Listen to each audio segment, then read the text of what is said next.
Wake up,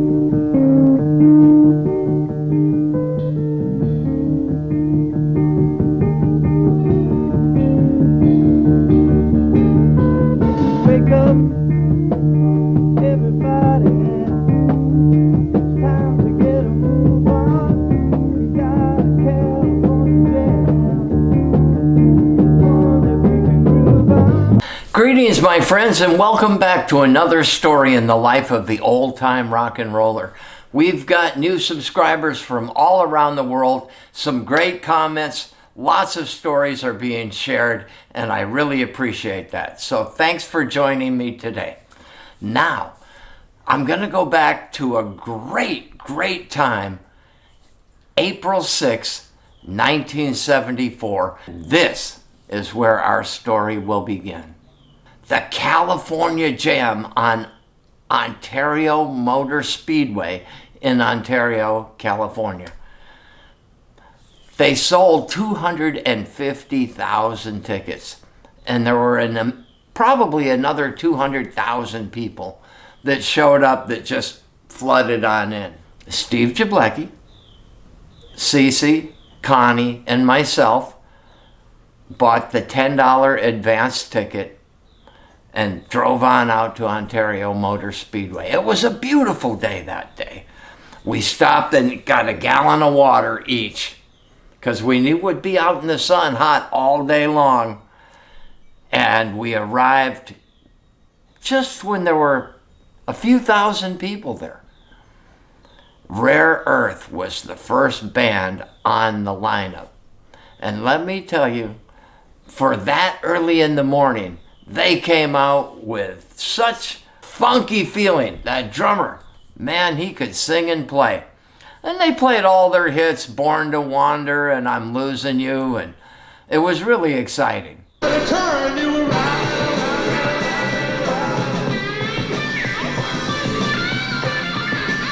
Well, I can't be bothered with sorrow, and I can't be bothered with pain, no. Earth, Wind and Fire came out next. They were so colorfully dressed. Incredible costumes. And my friend Johnny Graham was playing guitar with them. So it was a real treat to hear them go through Kalimba and That's the Way of the World and Got to Get You Into My Life, Getaway. Man, they were just on fire. Earth, Wind and Fire. So the crowd was really getting into it. There were probably about 80, 90,000 people there at that time. And then some jets flew overhead and skydivers jumped out of these airplanes. And they flew on in and they landed right on the stage. And guess who was coming up? The Eagles. That's right. On the morning of the show, Glenn's wife's water broke. She was pregnant. He had to call Jackson Browne to substitute for him. So we are out there, and the Eagles, if you've ever seen them live, you know they are sterling. They are one of the best live groups that I have ever seen. So the promoters had these gigantic beach balls, and they threw about 20 of them out into the audience to amuse ourselves while we were waiting for the next act. So you could see the balls going up and down. The people were starting to get packed in tighter and tighter. We were pretty close to the stage. We had a great view. I didn't know it at the time, but my drummer, Rob Roberti, was also at the festival. But he was there by a completely different means. He had a buddy who was working for a sound company. And the call came in early. All of the bands need lots of blow. They need a lot of cocaine. So the two of them made a special delivery and got parked right up by the back of the sound stage, and they had everything that the musicians needed the whole day. So he got to see the concert from the side, where Steve and I saw it from the front. This was the largest sound stage that was ever built for any concert to date. The record says or the newspaper accounts were 250,000 people. It was closer to 500,000 that actually showed up and, pushed the fences down and came in, kind of like Woodstock. And we were ready for the next group. Seals and Croft came out, and it chilled everybody out. They did Cottonmouth and their other 2 or 3 hits they had out at the time. Everybody's Hog Calling, setting everybody at ease. Let's hear a big old hog call out there. But then Black Oak, Arkansas came up. Go, Jim Dandy, go, Jim Dandy.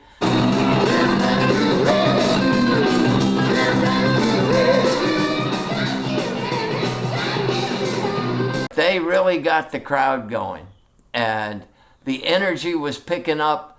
The afternoon sun was beating down, and we were really glad we had that water. When Black Oak, Arkansas finished their show, the crowd was really revved up because they knew Ozzy Osbourne and Black Sabbath were about to come out. The heavy metal people were really going, and Ozzy came out. He was in great form. I think he threw his shirt off into the crowd. Poisoning their brainwashed minds. Oh, Lord, yeah.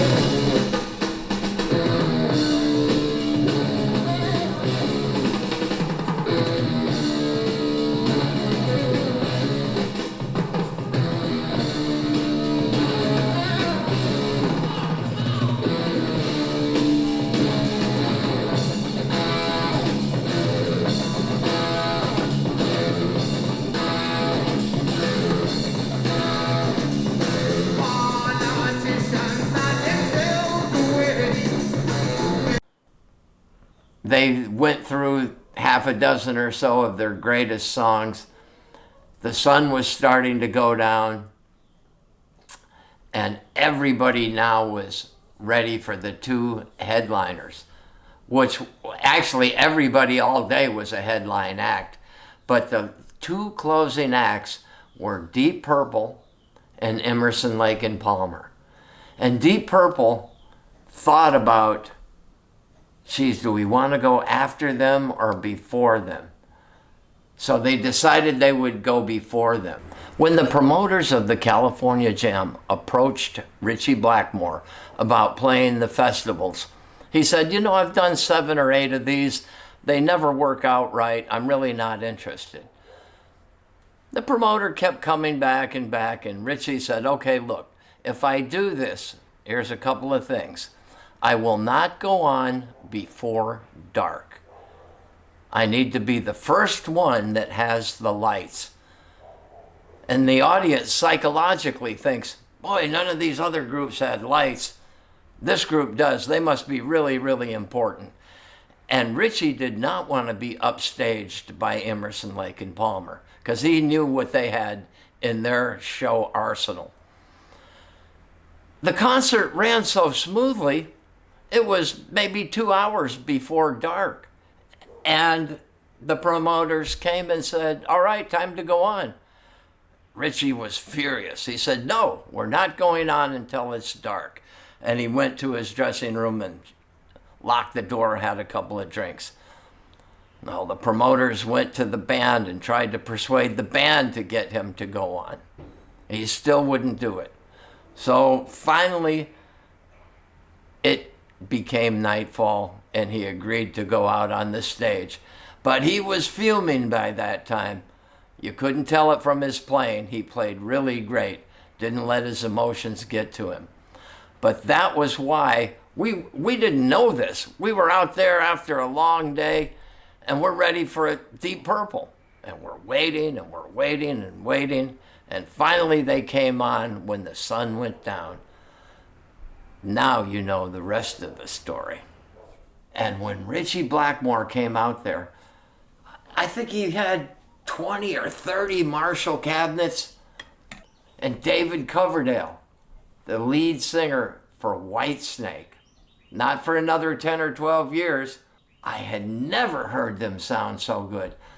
Ritchie Blackmore with his Stratocaster, Then they got the pyrotechnics going, and Richie threw a couple of guitars out into the audience and knocked over some cabinets. They really didn't want to be upstaged.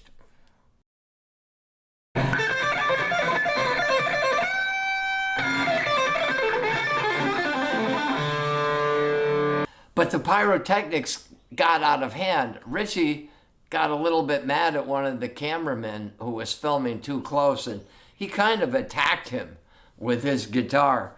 And then one of the pyro pods went bad. It started a little fire back there.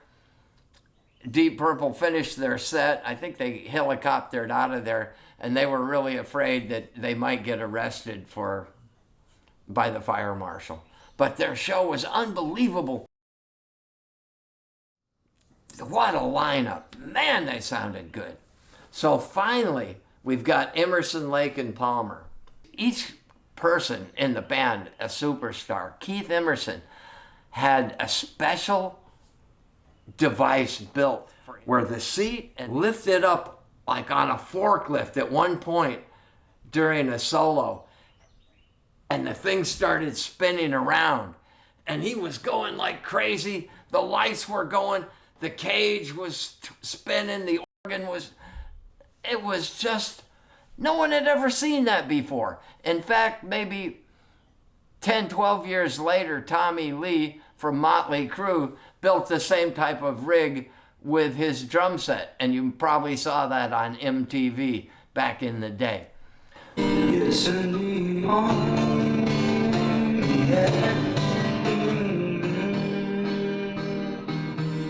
It's a neon. Emerson, Lake, and Palmer was unbelievable. It was an incredible day of just great music. So we went home, we went back to Steve's house, and right away I said, Steve, we got to write a song like Woodstock, Crosby, Stills, and Nash, only the California Jam. And so we started thinking, woke up, the sun was shining. It's time to get a move on. We got a California Jam, one that we can groove on.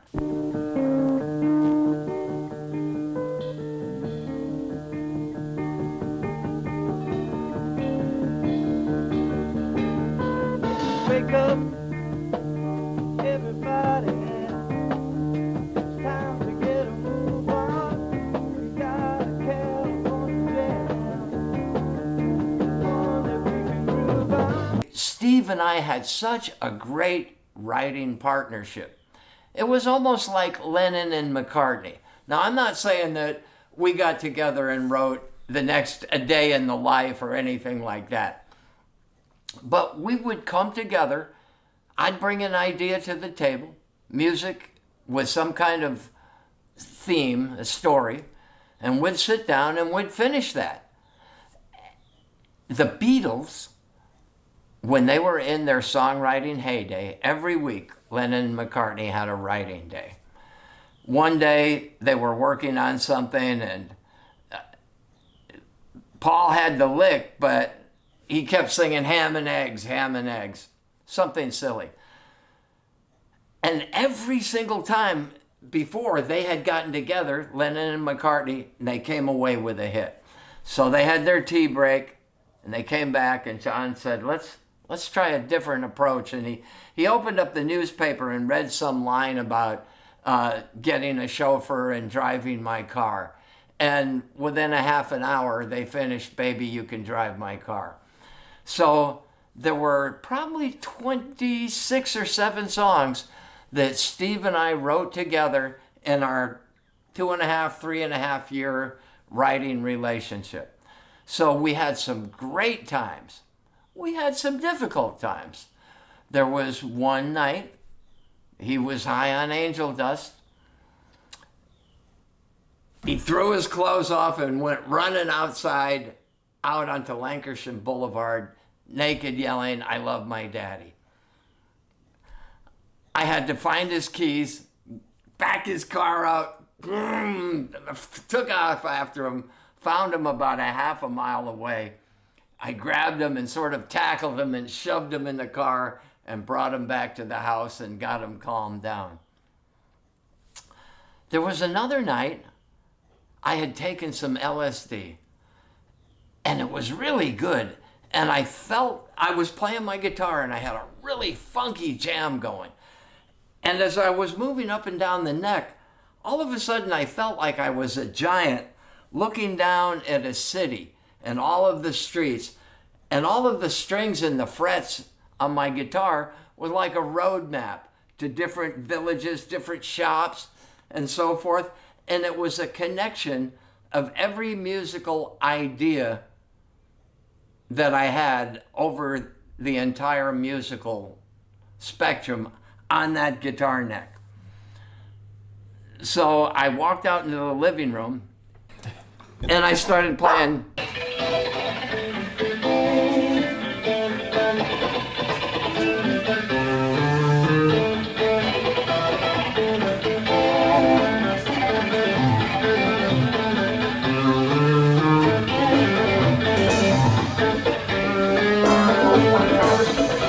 So we're in the middle of this, and we're starting to get some vibes on it. And all of a sudden, Barbara Doherty, who had moved into the house, if you watched last episode, she was a friend of Liba.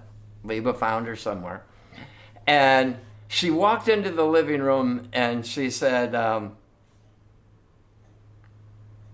we said, "I'm sitting in my living room, funking on my guitar, when out from the bathroom comes last night's overnight star." She said, "Hey now, boys, I don't want to cause a fuss, but has anyone got some change for the bus?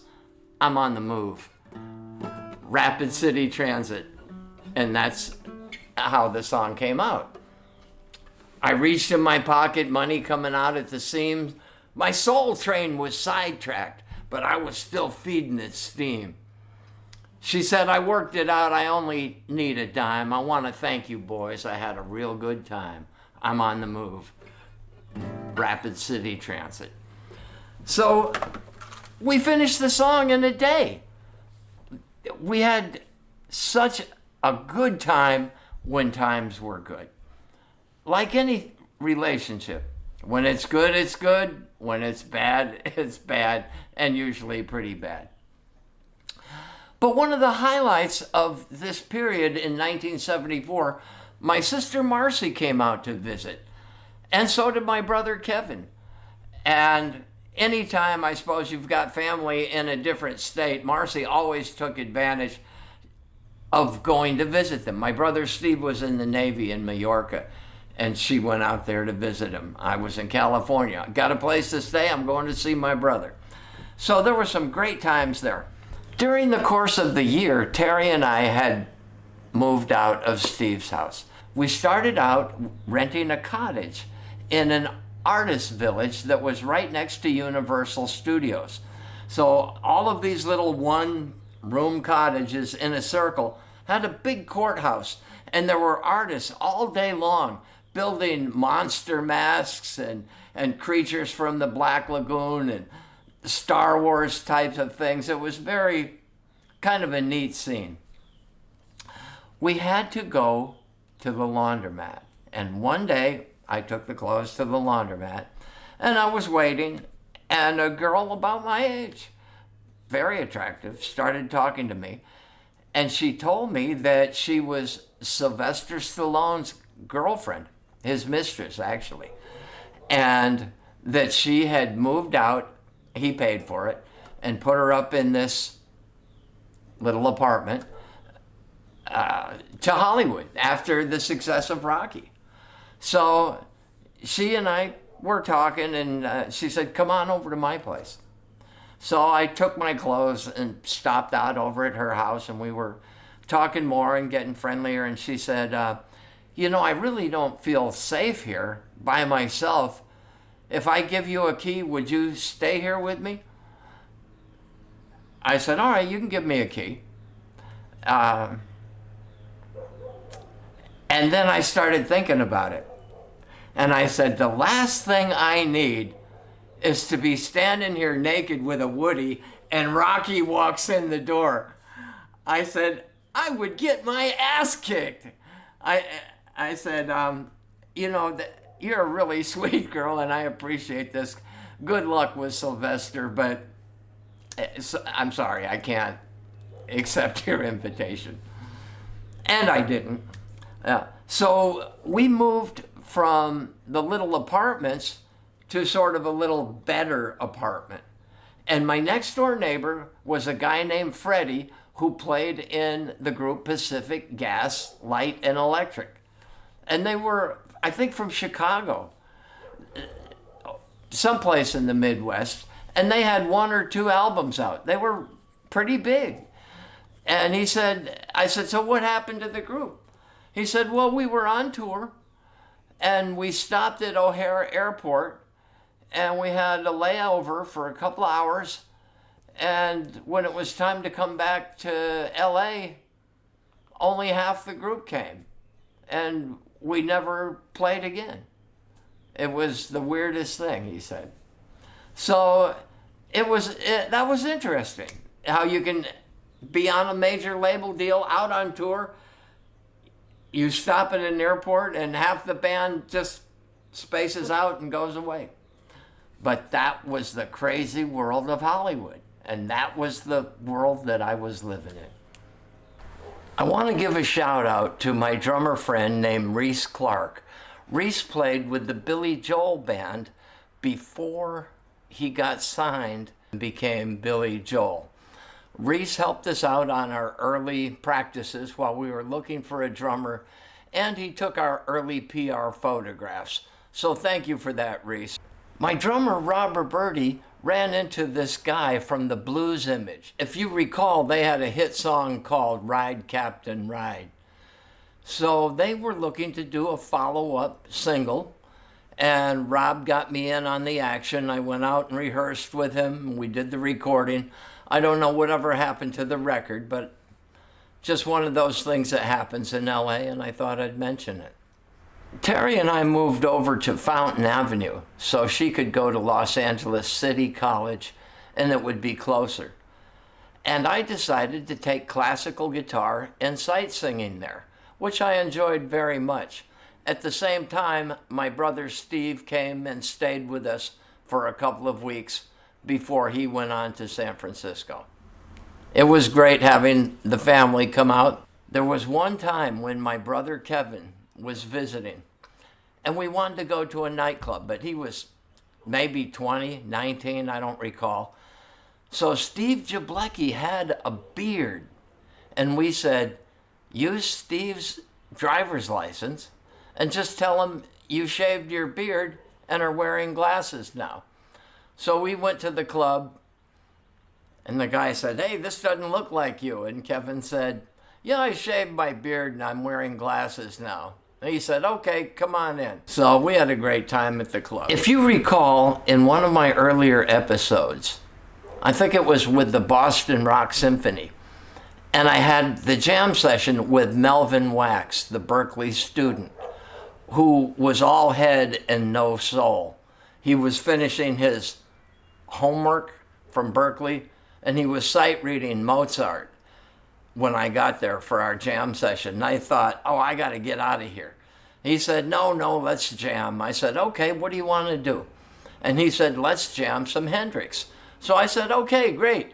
And we started out playing, and I sounded like Hendrix, and he sounded like Mozart. All head and no soul. That's when I figured out, okay, I'm going to do everything I possibly can and go as far as I can go before I learn what it is that I've been doing. And in 1974, I enrolled in Dick Groves Conservatory of Music in Studio City.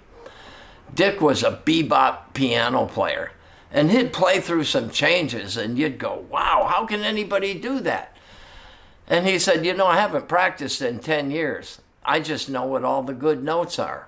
So I learned a lot from Dick Grove, including chordal movements that actually, while fooling around with this, I came up with the chords for It's Over that I later recorded with Steve Perry. So I had taken it as far as I could go, And then I learned what it was I was doing. And that was the approach that worked best for me. Your mileage may vary.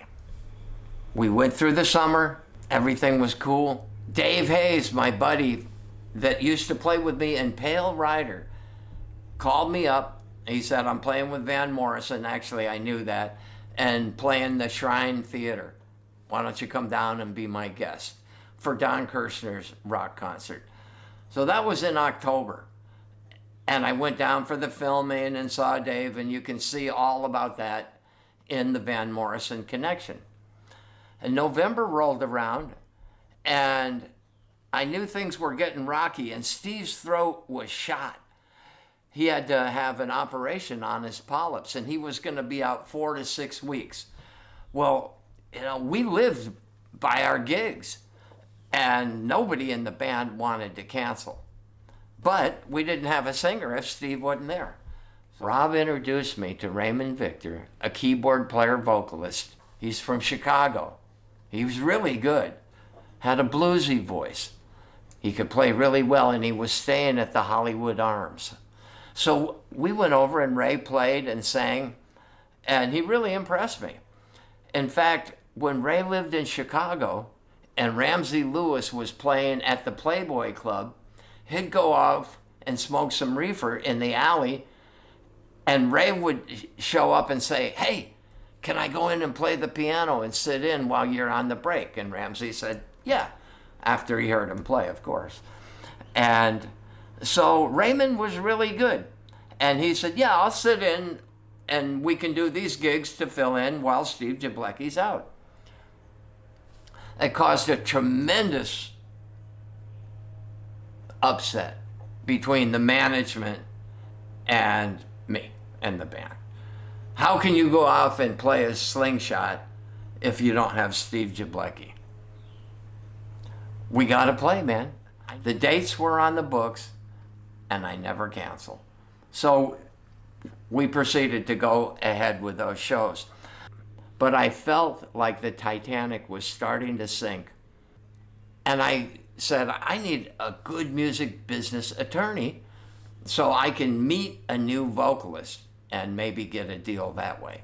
I was sick of Norman and Jimmy and their little drug trip and chasing the California girls. It's easy to do. You get out there into Hollywood, sex, drugs, and rock and roll, and they took their mind off business. So nothing was getting done. Well, we had signed the record deal, but as we found out later in the year, Michael Fivas, GRC, it turned out he was the porno king of America. And he had started all of the peep shows and the peep booths and all of these little sex shops, and then tried to go legit, and he started a recording company.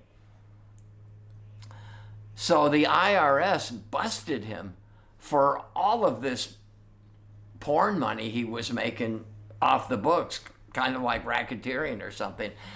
And they froze all of his assets, and they impounded all of the master tapes. So our deal and finishing the album just went out the window. It was very disheartening. So I knew I said, I got to carry on. I used to go up to the Songwriter Showcase, Bones Howe and John Brahini up on Sunset, and they hit me to an attorney named Andy Stern.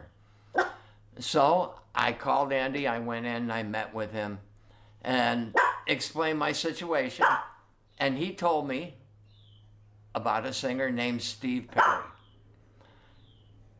I gave Steve a call, and that is probably in the first video, who is the best vocalist I've ever worked with. But I did not break down, hold on to your dreams, and I will do that in a future episode. Steve Perry and I had met. He had come over to my apartment, and we were going through some songs and starting to rehearse, and we picked out the songs that we were going to do. Meanwhile, Rob and Ray had joined a group called the Bookends. and they had auditioned for a USO tour in front of a buyer from the Department of Defense in Washington. 11 bands auditioned, and the one that Rob and Ray were in got the USO tour. It was a USO tour with Bob Hope and Red Fox. It was a tremendous opportunity. Rob said, I need to get you on this gig. He said, New Year's Eve, we're playing at this club. You come down and bring your axe. I'll tell the band leader about you, and you'll sit in with us for one set. I said, okay. Went down there, I heard the first set, met the band leader, played the second set. Band leader got off the stage. He fired the guitar player, and he said, how would you like to come on a tour of Asia with us? You're the guy I want. You're hired. It was a great way to finish the year, knowing that I had 48 shows booked in 42 days, and I would play in 8 countries in Asia. It was terrific. I was very happy to end on that high note. And that was the end of 1974. All things considered, it was a tremendous year. And now that it's in the books, we can move on to 1975, because things really get excited there. Thanks for listening. Thanks for watching. I'll see you on the next video. Keep love in your heart, a song in your head, and I will see you down the Story Highway. Take it easy, my friends. See you soon.